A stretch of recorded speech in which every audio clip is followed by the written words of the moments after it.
Night அவனால் தூங்கவே முடியல. என்னன்னு யோசிக்கிறீங்களா?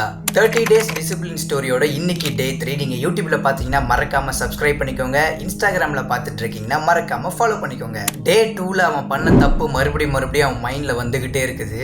அப்போதான் ஒரு விஷயத்த புரிஞ்சுக்கிறான். ப்ராப்ளம் அவன் கிடையாது, அவனுடைய ஹேபிட்ஸ்.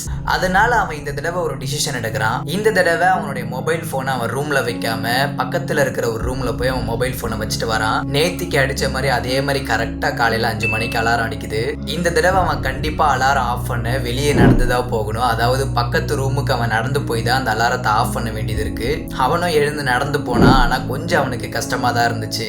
டே 3ல் அவன் ஜெயிக்கவும் இல்லை, கிவ் அப்பும் பண்ணலை. ஆனால் ஒன்றுங்க, ஜஸ்ட் இது அவனுடைய ஒரு சின்ன ஸ்டெப்பு தான். இந்த ஸ்டெப் அவனுடைய லைஃப்பை மாறுமோ இல்லையோ, ஜஸ்ட் அவனுடைய லைஃப்பில் டே 3ல் ஒரு ஸ்டெப் எடுத்து வச்சிருக்கிறான். ஒருவேளை நான் இதிலிருந்து என்ன சொல்ல வரேன் அப்படின்னா, நீங்கள் உங்கள் லைஃப்பில் எதுனா ஒரு ஸ்டெப் எடுக்கணும்னு சொல்லி யோசிச்சுக்கிட்டே இருந்தீங்கன்னா கடைசி வரைக்கும் எடுக்க முடியாது. ஜஸ்ட் ஒரு ஸ்டெப் எடுத்து வைங்க, அப்போ உங்களுக்கு ஒரு சேஞ்ச் கிடைக்கும். இந்த மாதிரி இன்ட்ரெஸ்டிங்கான ஸ்டோரிஸ்க்கு தொடர்ந்து நம்ம பேஜை ஃபாலோ பண்ணிக்கோங்க. யூடியூப்ல பார்க்குறீங்கன்னா மறக்காமல் சப்ஸ்கிரைப் பண்ணிட்டு பாருங்கள். நாளைக்கு இந்த ஸ்டோரியோட தொடர்ந்து நம்ம பார்க்கலாம்.